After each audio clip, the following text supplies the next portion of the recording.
Welcome to Instruction Discussion, our weekly look at the latest topics and trends in education affecting schools here on Long Island and schools around the world.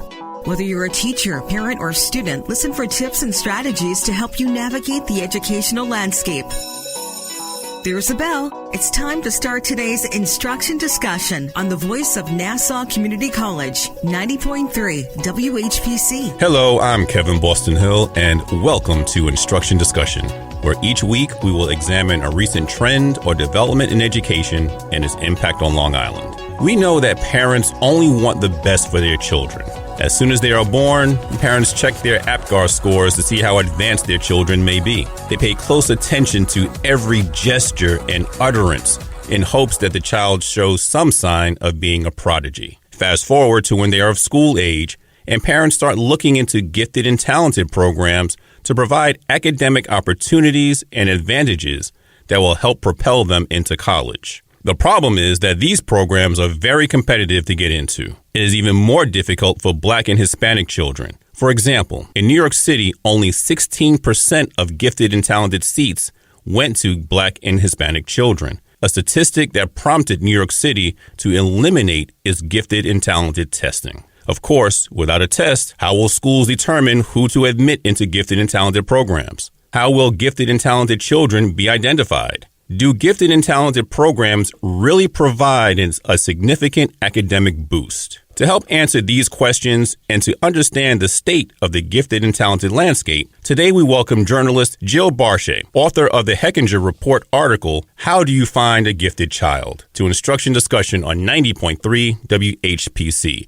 Welcome, Jill. Hi, happy to be here. Tell us a little bit about you, because I understand that you were once a teacher. Are you still teaching? How did you get into journalism? How did all of this happen? I'm a longtime journalist. I got into journalism in my 20s when I was living in the former Soviet Union. And I was actually a foreign correspondent in Kyiv, where the war is happening, or near where the war is happening now. I was a foreign correspondent. I was an economics reporter, a business reporter. I've covered Capitol Hill and the White House. And then I became a radio reporter like you. I was covering business for Marketplace, the public radio business show. I had a baby and I did a fellowship at Columbia University. And while I was there, I fell in love with the education school, the Teachers College, and I started doing some data analysis there. And through my professor at Teachers College, he introduced me to the editor of the Hechinger Report.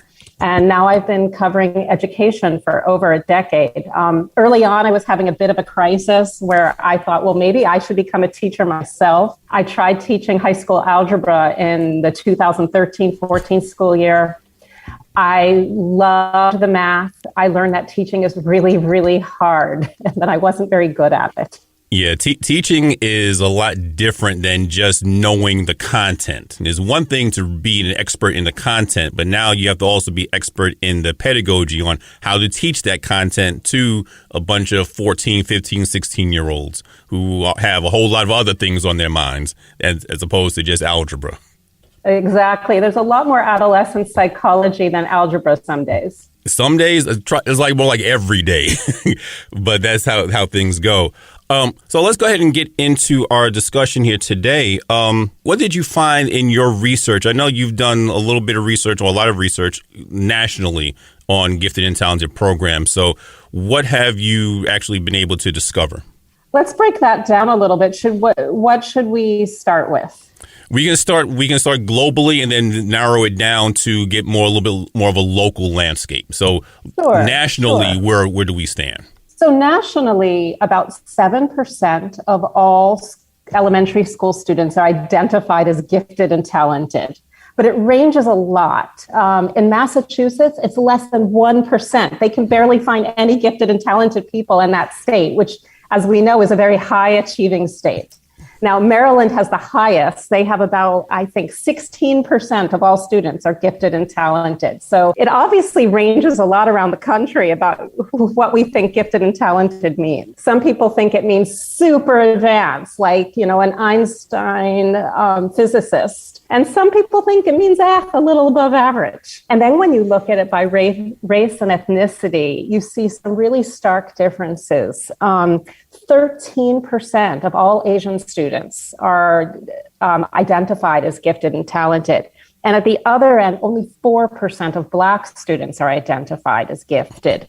Whites and Hispanics are in the middle, 5% of Hispanic students and 8% of white students. So it's clear that we have an equity problem. Why is it that some races and ethnicities are being identified at much higher rates than others? Yeah, so, and I know, again, those are the national numbers. And as you pointed out, the criteria for discovering gifted and talented or identifying gifted and talented seems to vary just as much as every state does. So, again, how do we, or can it, is it even possible really to normalize that process, that criteria? It is so hard to summarize how we identify gifted students. It changes not only by state, but by school district. So some places the teacher notices, this kid's pretty smart. They should get gifted and talented. It's by teacher recommendation.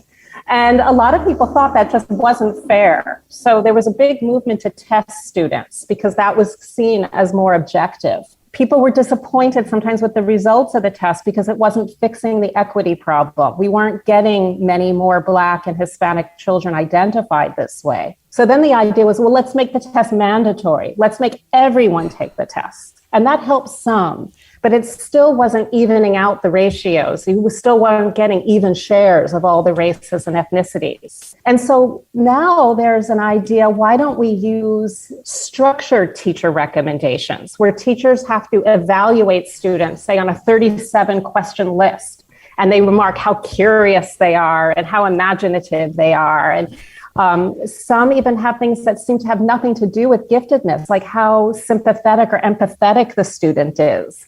And so everyone has this different idea about what giftedness is and how we should select for it. Now, here's the question, or one of the problems that I have with this. And of course, I went through this with my own children, trying to get them into programs and so forth, is the age at which they test them. I mean, you're talking about testing 4 and 5-year-olds. What did they actually know? What can they really do? They're still exploring. They're still getting to know themselves and the world around them. What can they possibly understand on a test like this that has so much gravity towards it? That's a great question. It's my understanding that the testing of 4-year-olds is somewhat unique to New York City. I don't know that happens throughout the rest of the country very much. But all the testing experts I've talked to, they explain how testing is very unstable at that age. It depends on their mood of the day and if they got to sniff their blankie that morning. Their testing is really all over the place. And and also developmentally, kids are still neurologically, their brains are forming. And so some kids might be late readers, but still very gifted in reading. And it just might take a couple more years for their brain synapses to do those connections. And so the gifted experts I've talked to say that the testing tends to stabilize at around 2nd or 3rd grade. And it's been absurd for New York to test 4-year-olds forever. Yeah, I was really taken aback by that. But of course, being in New York, that's the plan we have to go with, so we have to follow those rules. But the difficulty of students being able to focus at that age, well, that can be for high school students also, getting ready to sit down and take exams. And we know how a lot of students have difficulty taking even any standardized exam, whether it's the SAT or so forth. And now you're expecting somebody, not even basically a quarter of the age of a high school student, to sit down and take a very similar, a rigorous type of exam. I think that's probably going a little bit too far in trying to determine that, because also, as you pointed out, you really don't know. Some children are just very late bloomers. I think you even pointed out in your article, there's a school or a thought that you test them at different stages. So that you admit them into gifted and talented at different stages, not just after kindergarten, but maybe later on they can still be admitted. Can you talk a little bit about that? Yeah, a lot of advocates of gifted education think that we should have many opportunities for admitting students because kids blossom at different times in their lives. Also, kids might express a giftedness in just one area. So maybe a child is very gifted in science, but not in other subjects particularly. Or maybe a child is a really gifted reader, that's 4 grade levels ahead just in reading, but is kind of average in math. So advocates would like to see different ages and also exclusive to specific subjects. Now, I'm glad you mentioned that because, again, your article talked about, I don't know if it was a school in Appalachia or a different school that focused specifically on science and math. So would that be something that you're just talking about, focusing on a specific subject area to gauge their gifted and talented students, or just be more generalized? The Appalachia story was really interesting to me. There was a rural school, mostly white, very poor. Almost all the students qualified for free lunch. There were 800 students in this school, and guess how many were deemed to be gifted and talented based on a G&T test? I think it was like 3, 4, something like that. You have a good memory. 3. It was almost nobody could do well on this intelligence IQ test. 3 out of 800, really. Right. And so the school wanted to improve that. And it was thinking that it would do something in computer coding because maybe the gifted children in the school could really excel in that. So they brought in some research and said, how can we select students who would really thrive in a extra gifted coding class? And so they gave the teachers a 37 question list to go through to check off which students were the most curious and the most imaginative. And the teachers answered all the questions, 16 teachers of, I think, first graders. And when the results came in, it was a complete mess. I can imagine. If you looked at the top 10% in each classroom, it was one set of students. And if you looked at the top 10% school-wide, it was a completely different set of students. There were only 6 students that overlapped. And what that showed you is that students, even when teachers answer these structured questions, they have a very different sense of how to interpret them. Like, this student is curious. Well, some teachers might think, we asked a couple questions. That's super curious. And another teacher might think, that's kind of normal. That's not super curious. And so there was so much subjective judgment involved.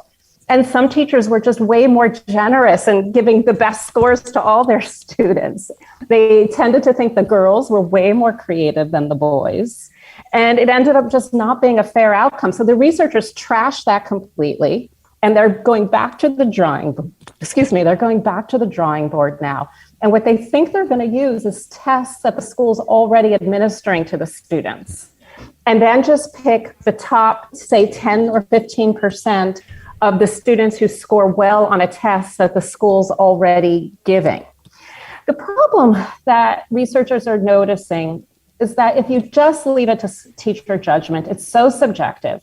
And they're very worried that higher income children are more verbal and they may be better at expressing their imagination and their curiosity and their tenacity. And it's just more visible. And so we'll just keep reinforcing the problems that we already have. And, and when I read that part of it, it reminded me of that's pretty much where like the achievement gap begins as well, because in more affluent households and in households where the parents have gone to college and have advanced degrees, you may have a lot more conversation taking place. So there's a lot more vocabulary being used and being heard by the children. So they're picking up vocabulary like earlier. So they become more vocal and verbal and expressive at an earlier age than children in lower income households. So I think that's the issues where we talked about around the achievement gap pretty much transfer themselves into gifted and talented determination. Right. So you see the pickle that the field is in. There's problems with testing for exactly what you explained before. Students feel anxiety and they might not be performing their best in that moment. And they may not have had all the opportunities to do well on this test. But if we leave it up to teacher judgment, we have human biases and we're kind of left without a really good way. You are listening to Instruction Discussion on the voice of Nassau Community College, 90.3 WHPC. My name is Kevin Boston Hill, and our guest today is journalist Jill Barshay, author of the Hechinger Report article, How Do You Find a Gifted Child? So if the researchers, if the quote unquote experts are having a difficult time trying to figure out how we can identify gifted children, what can we do? How do we identify that gifted child, as the title of your article says? I've been talking to researchers who've been spending most of their careers trying to improve how we identify gifted children. And they're all throwing their arms up. And they're like, we have to stop this. This is not productive. And what we have to do, instead of worrying about who we're picking, let's fix gifted services themselves. They're very concerned that they are also a mess and that we're putting children into gifted programs that aren't doing anything for them. And so their idea now is, let's refine these. Let's make good gifted programs that actually help children. And then once we create these more narrow gifted programs, then we can figure out how to select the right students for more tailored programs. So for example, say a student is really gifted in mathematics. Maybe they don't need to be pulled out for a special extra math class. Maybe they should just move ahead, like as if you're skipping a grade, but only for math.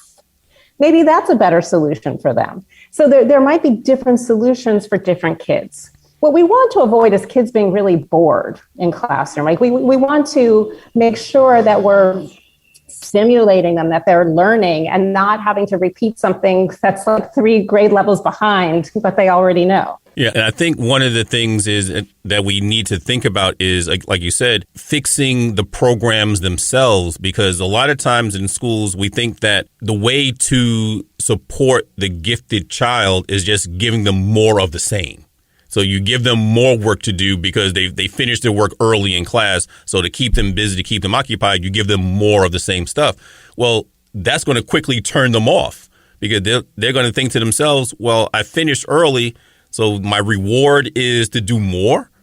Well, no, I'm going to start to take my time now. Now you're suppressing their talent and their giftedness, and that's not going to do any service for the child either. I don't know if you can talk to us about where these programs are failing, but I remember reading somewhere that the programs themselves may not be a measurable or a significant difference in the achievement levels of, or providing a measurable difference in the achievement levels of those students. So what type of advantage, therefore, are gifted and talented programs providing students currently constructed? Right. Researchers have looked into how students who've been identified as gifted, how their achievement increases every year. And it's often increasing less than students in regular classes. So it's not helping advanced kids move ahead any faster. And then researchers have dug in deeper and they've surveyed teachers on what they're actually teaching students who are labeled as gifted. And it turns out that it's often the exact same curriculum as kids who are not labeled as gifted. So what happens in New York City, for example, is that you have all these separate gifted and talented classrooms, and they are learning the exact same New York curriculum as the kids who are not in the gifted and talented classrooms. And often the big difference is segregation, that they're in a classroom with mostly other white and Asian children, and they're not interacting with as many lower income peers. And so it should be no surprise that they're not moving ahead faster when they're not being taught anything more. Now, some teachers say, well, we don't want to teach them more. We want to give them more opportunities to go deeper and do projects and explore their curiosity within the curriculum that we're giving them. But it seems like all students should be given those wonderful opportunities to do projects and explore. Right. One of the main constraints for school systems is that every child is measured against the state test. There's a standardized test they take every spring. And there's a lot of worry that if we jump the gifted kids ahead where they want to be, they might forget the stuff they were supposed to know at their grade level. So if you keep reinforcing the math they're supposed to know in 4th grade, they're really going to ace those 4th grade tests. But if we jump them ahead to 6th grade, they might be a little rusty on some of the 4th grade things, and they don't want to see the test scores go down. So then why not just eliminate those state tests for those students. If you're testing or test them at that grade level, if you're giving them sixth grade work, then they should be tested at using the sixth grade test, not the fourth grade test, or you eliminate the test altogether. And because I know there are some schools in Long Island, or even in some school districts where the students don't take the state exam because they're taking the Regents exams and so forth, and that's a higher level of exam than the regular 3 to 8 one is. And I think if we go kind of that route and teach students or test them individually, almost like you're developing their own individualized program of study, that might be a little bit more along the line of what a gifted and talented program should look like. Well, that might be a brilliant idea. However, there's a 2001 federal law called No Child Left Behind that requires every child in every state to be tested every year in a certain way. And so you have to get exceptions, and you'd have to lobby Congress to allow that. Yeah, I know. But I also remember reading in one of the articles that you wrote that there was a lot of reference to Joseph Renzulli, and who was he was a psychologist who really was at the forefront of kind of this movement of how we identify these students, our gifted and talented students, and how we measure it. So it's not just a series of exams, but it's also the project ideas. It's how do we get that creativity and measure the creativity of our students? So how influential has he been influential on some of the research that's been out there? I'm not a complete expert on Professor Renzulli from the University of Connecticut, but my understanding is he felt that we shouldn't just identify gifted students by whoever scores the highest on an IQ test. He felt that there were traits inside children that could be developed and expressed.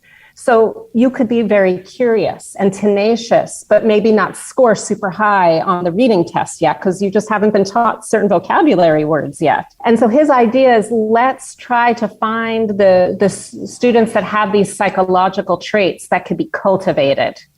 And we could sort of develop giftedness, that it's not an inherent trait that children are born with. I guess one other aspect that I don't think has been explored as much is, have we looked into who's actually teaching these gifted and talented programs? Because we think about how the students are receiving the curricula, but are the teachers themselves, I don't want to use the term qualified, but for lack of a better term, are the teachers themselves qualified to teach a gifted and talented program itself? When you come to an AP exam, for instance, the College Board has certain requirements and criteria that teachers have to meet in order to be eligible to teach an AP course. Isn't the same thing necessary for gifted and talented? I would need to do a little more reporting on this, but my general understanding is that it's very loosey-goosey. It's not like being a special education teacher or being a specialist for children who are learning English. There are real special certifications for those kind of teachers. I don't believe that that's the case with gifted and talented. I think any teacher can sort of apply to her principal and say, I want to be a gifted teacher. And I guess if the principal likes you, you can be slotted into that class.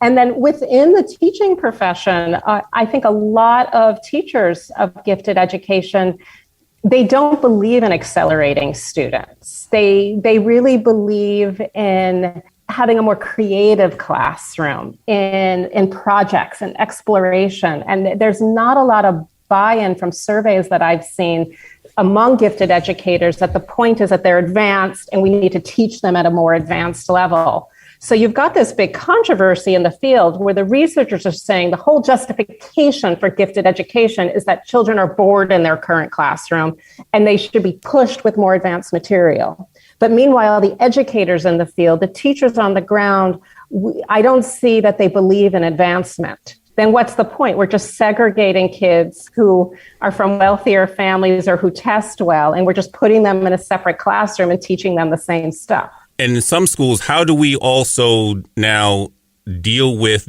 or separate the gifted and talentedness. Again, that's dealing from an academic level from behavior. Because I think that's what some schools actually do and some teachers do.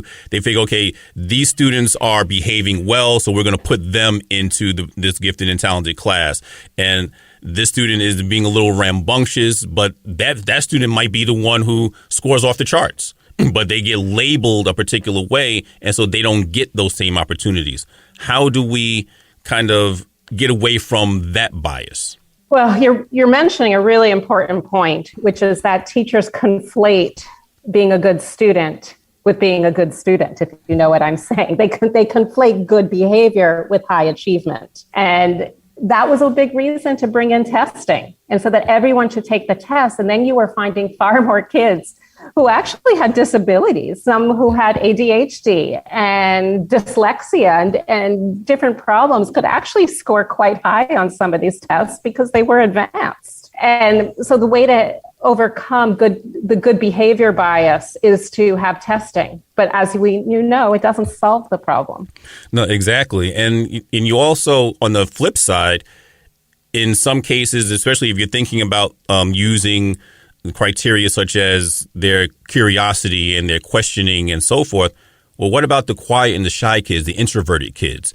You overlook them because they're not asking questions in class, because they're not very vocal in class, although they may score hundreds on all their tests because they don't show that outward ability. Now they're going to be overlooked for these types of programs. Exactly. So I guess there's a lot that we have to think about revamping if we're going to really have a true gifted and talented program. Based on where we are now, what needs to be fixed? Do we start with the testing to identify the students? Do we go with the curriculum to really strengthen and make that more advanced? So where do we begin with correcting the problem we're facing now? Well, I'm someone who covers education research, and the researchers would really like to fix the programming right now and steer communities away from separate gifted and talented classrooms for all subjects that begin very early in elementary school. They're thinking that's not the right approach, but that there should be different entry points all through a child's academic life, their whole school career, and that it can be very subject specific. And that sometimes it may mean let's have a little after school program for them, or it may mean let's just pull them out of this one class and give them a little extra problem sets or something like that. Or it may mean for particular classes, skipping them ahead. You can imagine a foreign language. Let's say a child is a bit advanced in Spanish because they speak Spanish at home. It doesn't make sense to put them in an introductory Spanish class. It might make sense for them to jump up just for Spanish and then come back for the rest of the courses with the rest of their classmates. Well, I hope that we can take some of this information and really get it to the people who are in charge of creating and correcting these programs. But we would definitely like to thank our guest today, journalist Jill Barshay, author of the Hechinger Report article, How Do You Find a Gifted Child, for coming on to the show today. Thank you for having me. Once again, my name is Kevin Boston Hill, and thank you all for listening to Instruction Discussion right here on the voice of Nassau Community College, 90.3 WHPC.